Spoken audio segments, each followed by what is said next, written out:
Hello, welcome to Any Answers Answered for May 2024. As ever, Tim and I have had a look through the pages of Any Answers and picked a couple of questions which I think are quite curious. This is about getting money out of businesses, both questions today, in very different ways. And Tim, we start with our first question, which comes from Accounting Geek 1. And Accounting Geek 1 asked a question about gym membership. Is it better to put through the company as a benefit in kind or pay personally? They say a client who is the owner director of a limited company has asked if they can put their family gym membership, £472 a month, through the business as a benefit in kind. Accounting Geek 1 says they generally advise against this, but they're trying to work out what the right answer is. Should they take a dividend? Should they pay it through the business now and accept the costs? With all the change in national insurance rates, all that sort of thing, it is an interesting topic. What's the answer?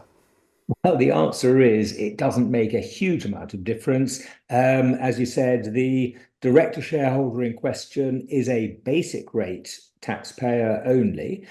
So dividends would only be taxed at the lower dividend tax rate of 8.75%.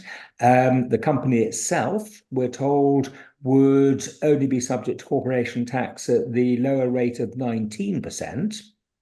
And the director shareholder presumably has got employment income that's maybe 12,570, maybe 9,100, maybe a bit more than that. We don't know. So we haven't got full details on the national insurance. But of course, if it's a benefit in kind, we're going to be looking at Class 1A at 13.8%, which in turn would be eligible for corporation tax relief. I'm tempted simply to say, put it into one or other of our tax calculators. The Absolute Taxpert profit extraction calculator springs to mind, and jot down the alternative figures. But it comes up to a row of beans, basically. And I'm a great believer in this sort of situation in keeping it simple. So keeping it simple, well, if you can afford to just pay the family gym membership, sounds quite a lot, nearly 500 quid a month to keep the family fit.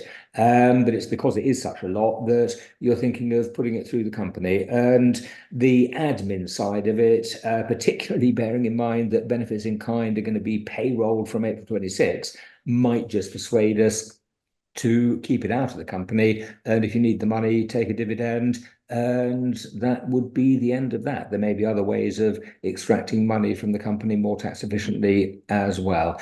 And I think we've only got, at the time of recording this, 7 comments or postings on AccountingWEB on this. And the last by May B says not much in it, but at 19% corporation tax and basic rate income tax, they make it that the company would need 7,711 of profits to fund the dividend, as against just over 8,000 to fund the benefit in kind. So there's about 300 quid in it in terms of what profits the company would need.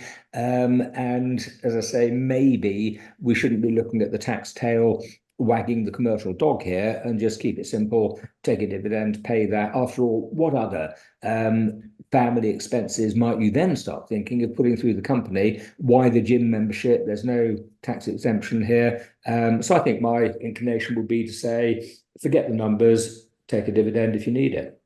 Very good advice.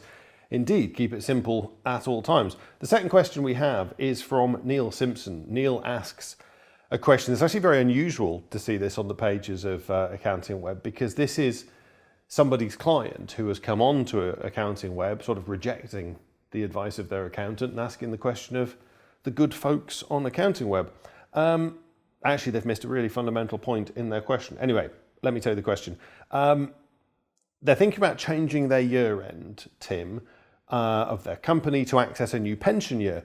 Most of my company profits, says Neil, goes in employer pension contributions, but this year I've been fortunate enough, says Neil, to make over £60,000, so it won't all go in.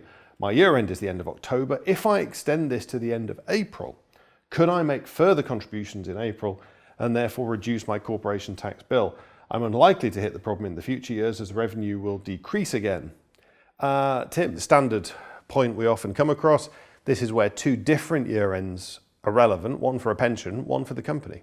Yes, and the accounting year end for the company, strictly speaking, the corporation tax accounting period date is not the key factor here. It's the tax year. And the poster of the question says that they're looking at a £60,000 contribution, which of course gives away the fact that it's the annual allowance. They've used up all the previous year's annual allowances, so there's no brought forward allowance left. And that renews on the 6th of April. So with an October year end, they would presumably have made a contribution of 60,000, let's say, in December 23. Now that comes out of the company's accounting period to 31st October 24, but there's nothing to stop them now in May 24 making another 60,000 contribution. So within the same accounting period, you could have 120,000 because it's all to do with the tax year. But of course, there are other factors to consider.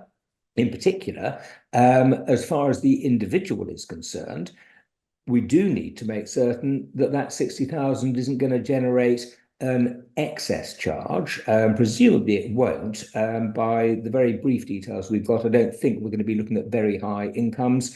So the only other issue is whether HMRC might want to question whether 120,000 in one accounting period is allowable as being incurred wholly and exclusively for the purpose of the company's trade. But ordinarily, HMRC would accept that directors' pension contributions like this are part of their remuneration and hence deductible for the company as directors' remuneration. We need to be a little bit careful if they go grossly excessive, but I have to say that since the changes that allowed pension contributions in this way, there has been no instance that I'm aware of HMRC challenging the deductibility in the company. So a bit of a misunderstanding, I think, by the questioner. Let's have a look at the 8 postings to date. And of course, the AccountingWEB community are not usually very keen to help out a taxpayer who ought really to be asking an accountant.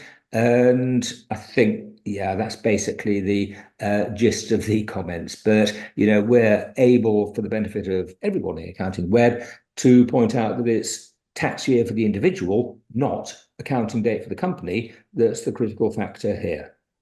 And of course, we see this quite frequently in that people, normal people, shall we say, they associate a dividend being paid after the end of a year as that's the dividend for last year. We did well last year, so I can take a dividend. So people associate the dividend with last year. It's paid in this year, so it relates to this year. The same would be true of pensions.